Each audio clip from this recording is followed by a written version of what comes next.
evening and welcome to Newsline this beautiful Sunday. I am Claire Adilabu Abdurrazak, your captain tonight. And we're inviting you all to pause, reflect and recharge as we embrace a week of fresh possibilities. Now, from the Senate chambers to the presidential villa, Senator Oluremi Tinubu continues to carve out a legacy of firsts. With her passion for gardening, tonight we'll give you a glimpse into her garden. We'll also explore the mystery of the treasure trove hidden in a lady's handbag, often called an Aladdin's cave. All right, and now women are defying stereotypes, excelling in fields once dominated by the men. So tonight, we'll show you why hiring a female painter is a smart choice. Plus, a potpourri of inspiring stories on the line tonight. All right, let me pause a little while and allow Elizabeth Omorui to give us the trending news highlights. Lizzie, good evening. Good evening, Claire. Thank you so much for joining us on the news. Vice President Kashim Shettima will lead Nigeria's delegation to the 2024 Commonwealth Heads of Government meeting as directed by President Bola Tinubu. Vice President Kashim Shettima will join King Charles of England and other world leaders from 56 member countries at the meeting scheduled for October 21 to 26 at the Pacific small island of Apia, Samoa. They're expected to deliberate on the theme, One Resilient Common Future, Transforming Our Commonwealth, focusing attention on how member countries can harness their strength through resilience and unlocking potential.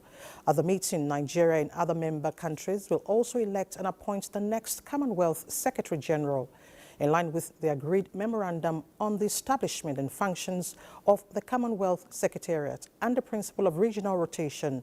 The next Commonwealth Secretary General will come from Africa.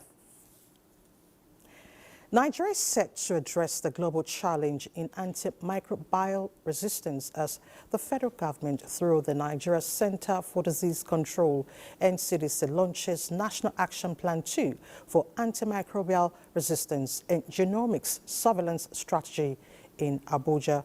Coordinating Minister of Health and Social Welfare, Professor Ali Pate, said the action plan is part of fulfilling Nigeria's commitment at the last United Nations General Assembly in New York. Oluseyi Adiagbo has details.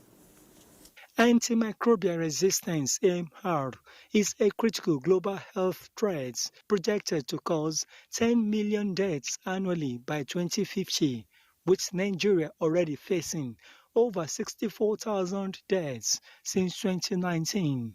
The launch of these two health strategies, the National Action Plan 2.0 for antimicrobial resistance and the National Genomic Surveillance Strategy, established the Nigerian government's commitment to tackle AMR in the next 5 years. We are committed to integrating genomic technologies into all aspects of our work, and the plan that has been laid out focuses on building our capacity for not only detection and surveillance, improving our response to emerging infections. Of the 177 countries that have currently developed the NAPs on AMR, only 11% have made provision for funding the development of their plan.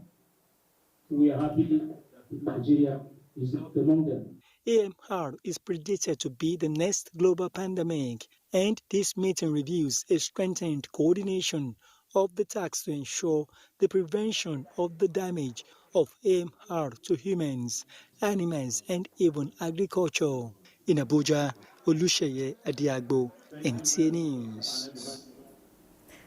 Talking security, efforts have been intensified by the police to curb criminality to the barest in Akwa Ibom State.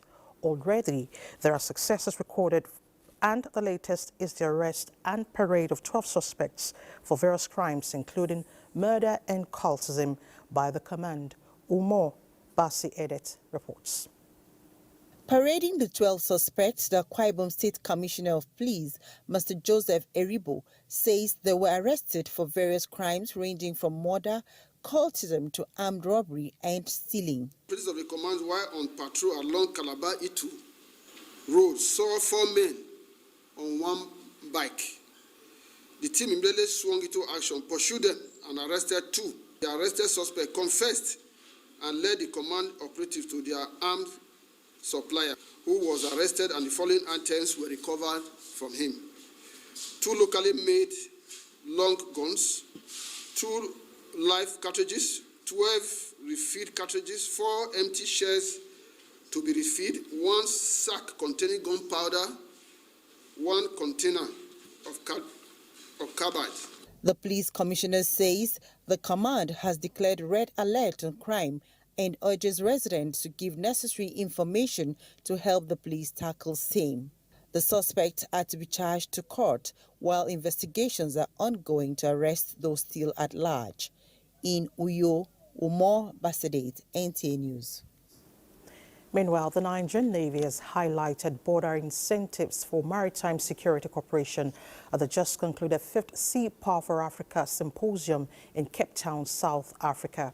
The Chief of the Naval Staff, in his address, underscored the potential to generate more than $405 billion by 2030, including $100 million by coastal tourism, with the capacity to create more than 57 million jobs across the continent. The naval chief also noted that Africa's maritime future is guided by the African Integrated Maritime Strategy, which seeks to foster wealth creation by developing an ocean economy within a secured maritime domain. Nigeria's participation drives the vision supported by the African Continental Free Trade Agreement, projected to increase intra-African freight by 28% and demand for maritime transport by 62%.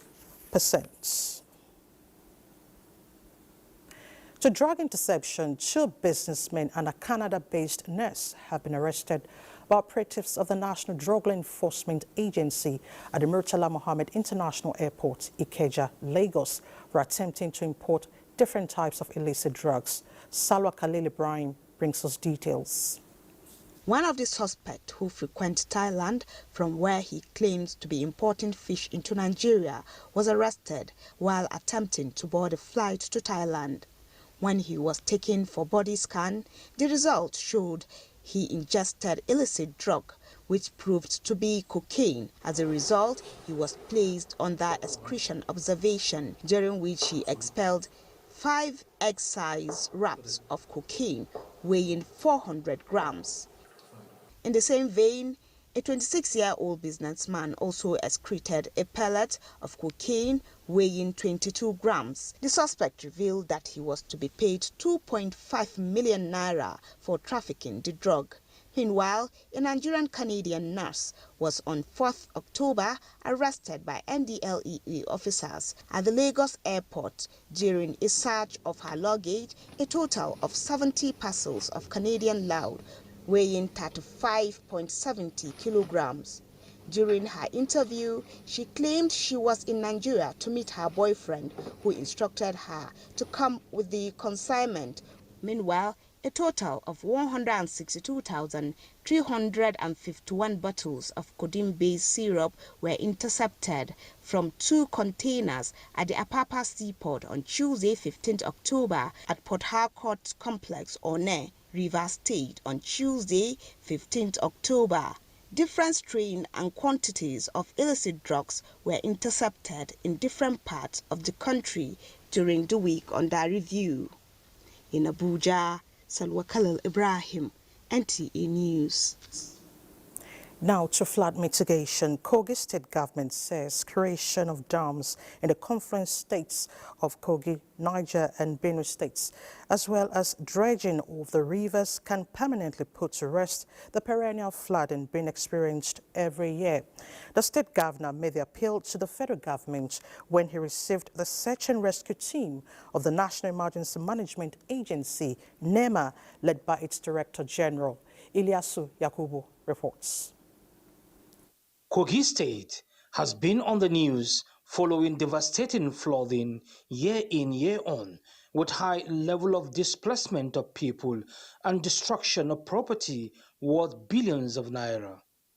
Available records from the State Emergency Management Agency indicates that out of the 21 local government areas of the state, 9 are seriously affected, with 420 communities sacked and about 2 million people displaced. The state governor said the situation has overwhelmed the capacity of the state. If a dam can be constructed to at least reduce the influx of this water from Benue and the River Niger, I think it will help us to some extent. The DG NEMA, who was also represented, said the agency has deployed its search and rescue officers alongside other resources to mitigate the hazards of the flood. The NEMA team inspected some of the affected areas within Lokoja Metropolis for an on-the-spot assessment of the situation. Ilyasu Yakubu, NTA News. To other news, ITEL, a mobile phone and home appliances brand, is putting smiles on the faces of its customers with its latest shopping experience, the first of its kind pop-up store in Nigeria and West Africa. The idea is to give customers a memorable shopping experience. Diana Ajale, who experienced the activation of the first store at Ikeja Mall in Lagos, tells us more. The pop-up store is an open walk-by shop that also provides family fun time for ITEL brand customers. The experience is amazing. I love all their products and I get the air fryer for myself. We got towels and some other gifts. Honestly, it's actually fantastic. And I'm really happy that I got a gift and then, yeah, thank you, ITEL. ITEL products, ranging from mobile devices to home appliances, are on display for purchase. The brand's latest baby in the mobile phone category, the P65 smartphone, was introduced at the store. Joyce Ogbonaya, who was walking by, became a winner for being the first to purchase the P65 smartphone. She also got an extra gift with many other freebies. I appreciate it. It's very nice.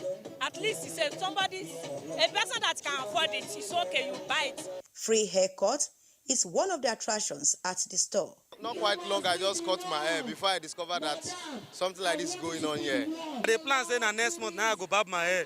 But luckily for me, ITEL came too. I love ITEL products. Their products are authentic.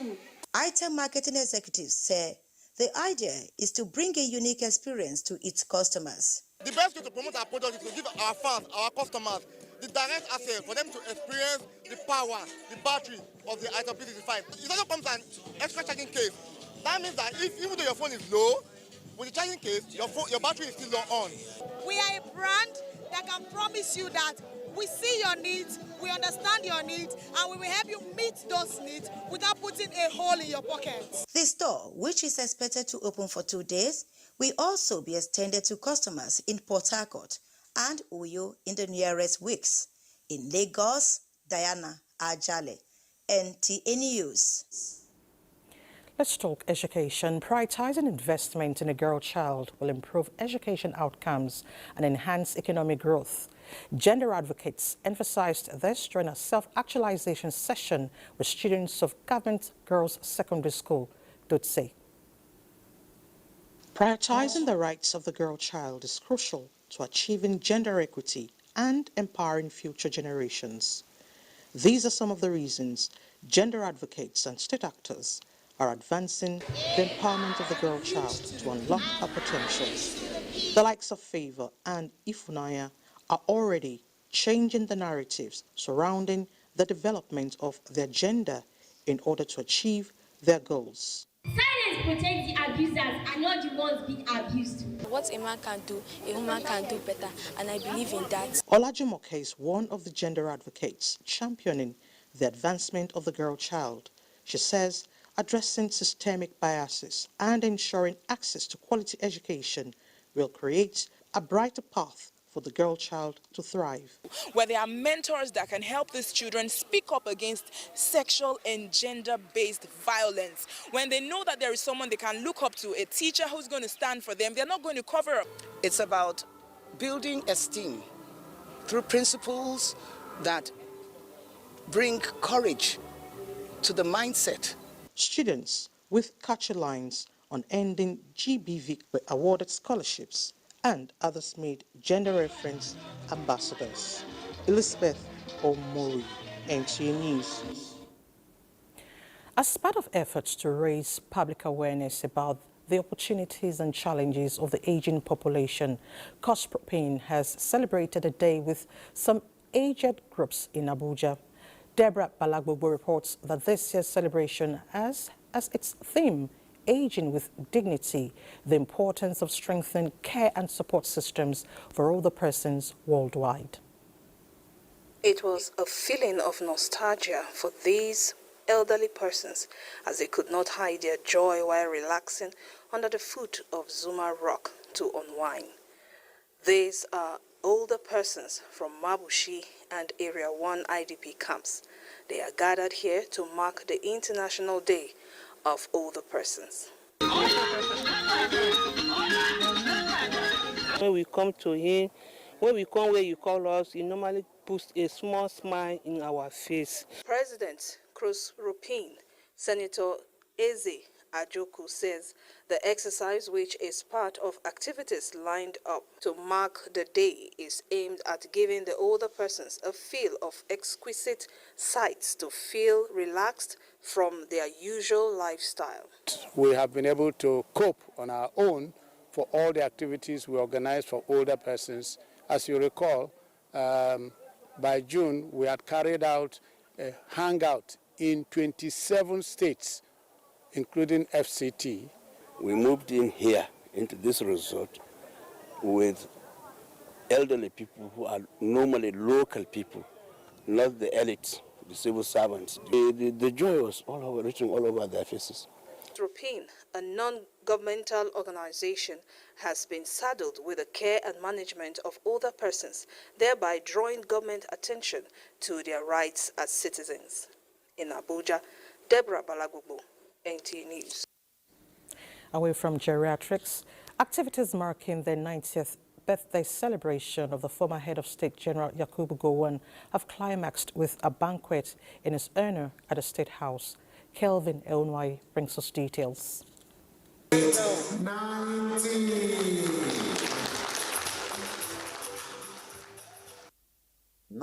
look good on him. An elated General Yakubu Gowon acknowledging cheers from family members and associates. A gift to the nation, as President Bola Tinubu described him in a message delivered by the Secretary to the Government of the Federation, George Akume, and echoed by former President Olusegun Obasanjo. General Yakubu Gowon, you are a remarkable figure in Nigeria's history and a testament to resilience, humility, and visionary leadership. My prayer is that you will celebrate 100.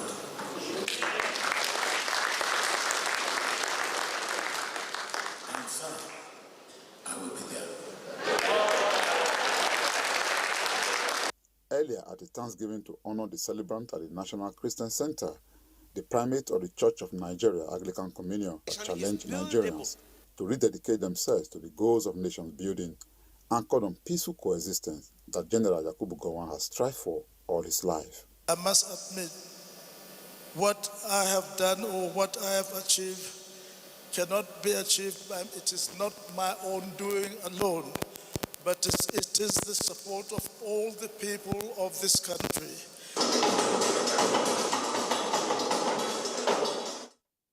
In Abuja, Kelvin Ewonwaye, NTA News.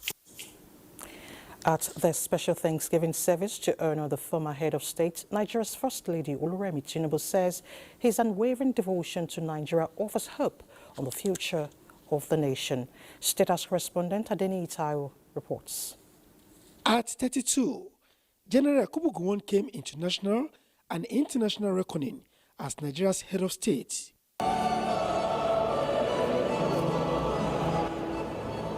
Today at 90, strong, healthy and impactful, he is in God's presence, joined by former and serving leaders to offer thanks. It was a day to recall the virtues General Gowon stood for, and Nigeria's First Lady Oluremi Tinubu highlight his simplicity and patriotism. Looking back I realize that your life is a life destined by God, who called you to be an exemplary leader of good in this world of cynicism and despair. Your life of simplicity, humility, grace, dignity, and patriotism to our nation gives us hope that Nigeria is all we have, and we have to do everything in our power to make it work. Your love for country is infectious. Thanking the celebrant on behalf of the president and the nation, the First Lady notes that his special touch on leadership offers a lot of lessons. The greatest commandment is loving God, loving our neighbors, and all as we love ourselves. That on these two commandments hang the laws and the prophets. You have both loved this nation, the people, and taught us all how to be contented, humble, reliable, gracious, available, and show love to all. We are grateful. Basking in the celebration, General Yakubu Gowon urged Nigerians to continue to pray for the country. We kept Nigeria together, and all Nigerians assisted me, all Nigerians from all parts of the country assisted me to keep Nigeria one, and we did it. From the National Christian Center, Adini Taiwo, NTA News.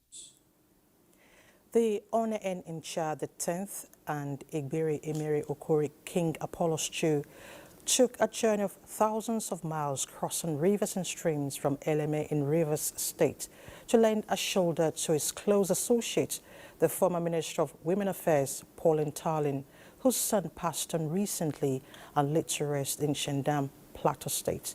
Caleb Gochin tells us more. Pain that comes with the death of a loved one, especially that of a young and only son, and a young husband, can only be imagined, especially to a mother and her daughter-in-law. This is what the Talent family is going through, hence the convergence of sympathizers from all walks of life on Shandam in Plateau State. As the officiating minister's charge on living a godly life permeates the airwaves, King Apollos II, just like the rest here, could not but reflect on the life, words of death, the life after, and legacy of the tripartite being called man. We need to rally around them, to console them, to stand. We need to also give them all the kind of support they want now, because it is not easy to lose a loved one. Talk literally, it's my sister. I lost my own wife about on April, for a few months ago. She was with me. I know what she's going through now, because I am seeing in this situation. Apollos II, who came all the way from Rivers to condole her. I'm not surprised. But honestly, we appreciate all those who, by the grace of God, have reached Shandam, some visiting Shandam for the first time. The family then mourns as it has lost a dear son who went through the challenges in life but left positive impacts that cannot be forgotten. He was one of the people the Germans trained to take care of my CP-tronic machines in the press. And every time we had a problem, I will call Adamu. Adamu will tell us what to do and we'll fix it. The late Richard Adamu Tallen, 42, left behind his wife, 3 children and a mother, Dame Pauline Tallen, former Minister of Women Affairs. In Jos, Caleb Gochin, NTA News. A bit from the foreign scene, barely 2 weeks to the U.S. 2024 presidential election. Early voting in Detroit. Details of this and more with Kolo Mohammed on Global Updates. Kamala Harris addressed the press after a rally in Detroit, telling reporters that her opponent, Donald Trump, is becoming increasingly unstable and unhinged. The American people, she urged, deserve better, not someone who actually seems to be unstable. Former President Barack Obama urges Americans to go out and vote as he campaigns in favor of Kamala Harris in Las Vegas. Donald Trump At closing rallies, urged Americans to see a further Biden in Kamala, and if she should become president, Joe Biden remains the leader. Meanwhile, Moldovans began voting Sunday in a presidential election and referendum on joining the European Union, with fears of Russia interfering in the two key electoral tests amid the war in neighboring Ukraine. At a polling point in the capital Chisinau, the first people to cast their ballots were forced to do it in the dark due to blackout. Moldova's authorities fear that up to a quarter of the votes could be compromised by Russia in the presidential election and referendum on EU membership. In other news, President Putin says the BRICS group will generate most of global economic growth in the nearest future due to its size and relatively fast growth. He was speaking at the business forum, which comes ahead of the BRICS summit to take place in the Russian city of Kazan from 22nd to 24th October. Kolo Muhammad, NTA. It's time to talk sports, and Bade Adeleye will be our guide. Bade. All right, let's now return to Elizabeth and, of course, the sports-loving Claire. Both of them, they love talking sports. Let's return to you. Thank you so much for the updates. But let me ask you, we hear that the search for the best African footballer of the year is on. So who's clinching the prize this time around? Well, it's good to know that two Nigerians are in the running, talking about Victor Boniface and Ademola Lookman. And it does look like it's going to be Ademola Lookman's year. We're keeping our fingers crossed. All right. Well, Ademola has been very fantastic, this season, really. And Boniface, too, I remember now. I know, Bade, you talked about his accident earlier on, and I thought, okay. I remember, Victor plays for Bayern Leverkusen, if I'm right. And I think that he's also equally good. But I'm not really happy this evening. My team is losing, and I'm sure you know why. Okay, Claire, I think I know why. Now let's take a quick look at the weather outlook for tomorrow, Monday. And thank you for joining us on the weather forecast for Monday. We start off the week with very good prospects of morning thunderstorms to parts of Taraba, Adamawa, the north central, as well as parts of Ebonyi, Enugu, Abia, Ogun, Ondo, Lagos State, and the coastal parts of the country.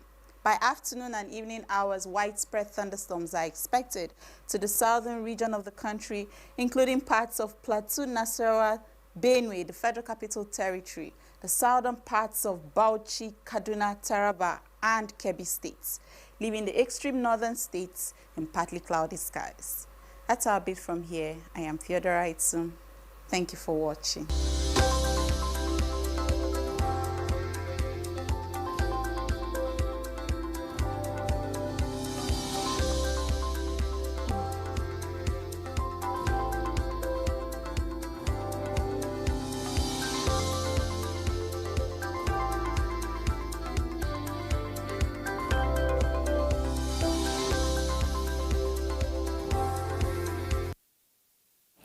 Now you know if you will be needing an umbrella tomorrow. And that's the news segment. Claire will be back with more stories. Just stay with the NTA.